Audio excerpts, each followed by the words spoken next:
Hai, Assalamualaikum warahmatullahi wabarakatuh. Selamat datang di video pembelajaran PAI kelas 8 pada semester 1. Pada video yang pertama kali ini, kita akan membahas tentang mengimani kitab-kitab Allah dan mencintai Al-Quran. Apa saja sih kitab-kitab tersebut? Dan bagaimanakah cara yang benar dalam mengimaninya? Simak selengkapnya di sini ya. Mari kita renungkan sejenak. Apa jadinya apabila kita menaiki kendaraan di jalan, namun tidak memiliki tujuan yang jelas? Kita hanya akan berputar-putar, tapi tidak tahu kemana akan pergi. Selain itu, kita hanya akan membuang-buang bahan bakar dan bahkan lama-kelamaan kita bisa tersesat. Demikian juga dengan kehidupan di dunia ini. Jika hidup ini tidak memiliki arah yang jelas dan tujuan yang benar, maka hanya akan menghabiskan usia tanpa memiliki manfaat dan kemudian tersesat. Oleh karena itu, Allah menurunkan kitab-kitabnya untuk menjadi pedoman ke umat manusia. Mulai dari kitab Taurat, Zabur, Injil, dan Al-Quran. Dimulai dari kitab Taurat terlebih dahulu. Kitab Taurat diwahyukan kepada Nabi Musa alaihissalam pada abad ke-12 sebelum Masehi atau 1200 tahun sebelum Masehi. Nama Taurat sendiri berarti hukum atau syariat. Pada saat itu Nabi Musa alaihissalam diutus oleh Allah Subhanahu wa taala untuk berdakwah kepada Bani Israel yang telah ia bebaskan dari cengkraman Fir'aun. Adapun bahasa yang digunakan dalam kitab Taurat ini adalah bahasa Ibrani. Sebagai muslim, tentu kita wajib mengimani kitab Taurat ini sebagai wahyu dari Allah Subhanahu wa taala. Karena Allah telah menerangkan dalam Al-Quran, tepatnya pada Quran Surat Al-Mu'minun ayat 49, yang bunyinya, A'udzu billahi minasyaitonir rajim. Walaqad atayna Musal kitaba la'allahum yahtadun. Dan sesungguhnya telah kami berikan Alkitab Taurat kepada Musa agar mereka Bani Israel mendapat petunjuk. Adapun pokok-pokok ajaran yang ada dalam kitab Taurat yang diturunkan di Bukit Sinai tersebut adalah sebagai berikut. Yang pertama, perintah mengesahkan Allah. 2. Larangan menyembah berhala atau patung, yang mana pada saat itu Bani Israel disesatkan oleh Samiri yang membuat patung anak sapi dari emas. Yang ketiga, larangan menyebut nama-nama Allah dengan sia-sia, misalkan bersumpah atau berjanji atas nama Allah tapi tidak ditepati. Yang keempat, perintah mensucikan hari Sabtu, perintah menghormati kedua orang tua, larangan membunuh sesama, larangan berbuat zina, larangan mencuri, larangan menjadi saksi palsu, dan larangan mengambil hak orang lain. 10 perintah dan larangan tersebut dikenal dengan istilah The Ten Commandments. Selanjutnya ada kitab Zabur. Kitab Zabur diturunkan Allah Subhanahu wa taala kepada Nabi Daud alaihissalam untuk Bani Israel atau umat Yahudi. Kitab ini diturunkan pada abad 10 sebelum Masehi, atau 2 abad setelah Taurat, tepatnya di daerah Yerusalem. Adapun kitab ini ditulis dengan bahasa Kipti. Allah berfirman, A'udzu billahi minasyaitonir rajim. Wa rabbuka a'lamu bima fis samawati wal ard. Wa laqad faddalna ba'dan nabiyyina 'ala ba'din wa ataina Dawuda zabura. Dan Tuhanmu lebih mengetahui siapa yang ada di langit dan di bumi. Dan sesungguhnya telah kami lebihkan sebagian nabi-nabi itu atas bagian yang lain. Dan kami berikan kitab Zabur kepada Daud. Quran Surat Al-Isra ayat 55. Setelah kitab Zabur, turunlah kitab Injil. Kitab Injil diturunkan kepada Nabi Isa alaihissalam pada permulaan abad pertama Masehi, atau 11 abad setelah kitab Zabur diturunkan. Kitab Injil sendiri diwahyukan di daerah Yerusalem dengan bahasa Suryani dan diperuntukkan bagi Bani Israel. lagi-lagi Bani Israel. Perlu kita ketahui bahwa Bani Israel merupakan bangsa yang dianggap paling cerdas di dunia, namun ternyata juga paling ngeyel. Keterangan tentang kitab Injil ini terdapat dalam Quran Surat Maryam ayat 30.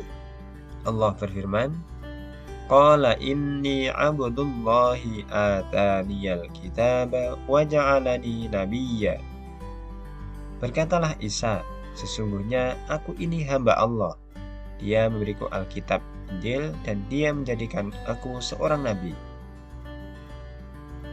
Perlu diketahui bahwa perkataan Nabi Isa tersebut terjadi ketika ia masih bayi yang belum lama dilahirkan. Yang ini menjadikan ia sebagai salah satu mukjizatnya, bisa berbicara ketika masih bayi. Adapun isi secara umum kitab Injil adalah sebagai berikut. Pertama, perintah kembali mengesahkan Allah Subhanahu wa Ta'ala. 2. Membenarkan keberadaan kitab Taurat. 3. Menghapus beberapa hukum dalam kitab Taurat yang tidak lagi sesuai dengan perkembangan zaman. Yang keempat, menjelaskan bahwa kelak akan datang kembali Rasul setelah Nabi Isa alaihissalam, yaitu Nabi Muhammad SAW. Di samping ada di kitab Injil, penjelasan ini juga terdapat dalam kitab Taurat. Kitab yang terakhir adalah kitab Al-Quran. Kitab Al-Quran merupakan kitab yang diturunkan Allah Subhanahu wa Ta'ala kepada Nabi dan Rasul kita yang terakhir, yaitu Nabi Muhammad SAW. Al-Quran sendiri diturunkan pada abad ke-7 Masehi, yaitu sekitar 611 sampai 632 Masehi. Al-Quran diturunkan sebagai penyempurna dan pembenar bagi kitab-kitab sebelumnya. Allah berfirman, A'udzu billahi minasyaitonir rajim. Nazzala 'alaikal kitaba bil haqqi musaddiqan lima baina yadayhi wa anzalat taurata wal injil. Dia menurunkan Alkitab Al-Quran kepadamu dengan sebenarnya, membenarkan kitab yang telah diturunkan sebelumnya dan menurunkan Taurat dan Injil. Quran Surat Ali Imran ayat 3. Adapun secara umum, ajaran pokok yang terkandung dalam Al-Quran adalah: pertama, ada akidah atau keyakinan, yaitu hal-hal yang berkaitan dengan keyakinan, seperti mengesahkan Allah dan meyakini malaikat-malaikat Allah dan lain sebagainya.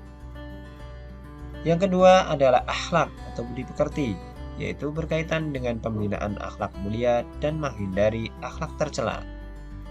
Yang ketiga ada ibadah, yakni yang berkaitan dengan tata cara beribadah seperti sholat, zakat, dan ibadah yang lainnya. Keempat ada muamalah, yakni berkaitan dengan tata cara berhubungan kepada sesama manusia. Dan yang terakhir ada tarikh atau sejarah, yaitu kisah-kisah orang-orang dan umat terdahulu. Nah, itulah tadi 4 kitab Allah yang diturunkan sebagai petunjuk bagi umat manusia. Namun, selain 4 kitab tersebut, ada satu lagi yang disebut dengan suhuf. Apa itu suhuf? Suhuf yaitu lembaran-lembaran terpisah yang berisi wahyu dari Allah Subhanahu wa Ta'ala.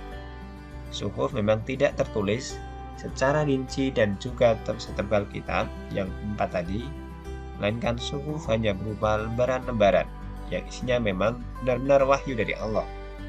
Hal ini tercantum dalam Quran Surat Al-A'la yang bunyinya, Inna hadza lafis suhufil ula, suhufi Ibrahim wa Musa. Sesungguhnya ini terdapat dalam kitab-kitab yang dahulu, yaitu kitab-kitab Ibrahim dan Musa. Quran Surat Al-A'la ayat 18-19. Secara rinci, suhuf yang diterima oleh Nabi Ibrahim sejumlah 10 suhuf, Nabi Musa menerima 10 suhuf. Yang menjadi pertanyaan selanjutnya adalah, bagaimana cara yang benar dalam mengimani kitab-kitab tersebut? Cara yang benar untuk mengimani kitab-kitab tersebut plus suhuf tadi, yang pertama, kita meyakini dengan sepenuh hati bahwa kitab-kitab tersebut asalnya dari Allah Subhanahu wa Ta'ala. Kedua, boleh mempelajari kitab-kitab Taurat, Zabur, Injil, namun tidak untuk diamalkan. Karena dalam Islam, kitab-kitab tersebut sudah tidak berlaku semenjak turunnya Al-Quran.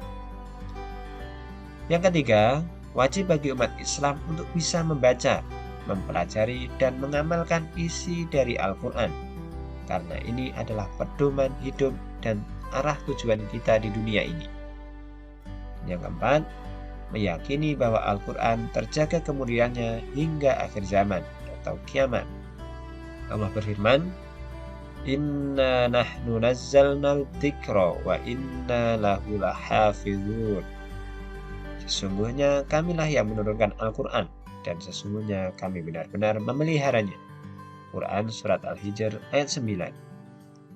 Nah, itulah cara mengimani kitab-kitab Allah yang sudah diturunkan sejak zaman dahulu hingga sekarang.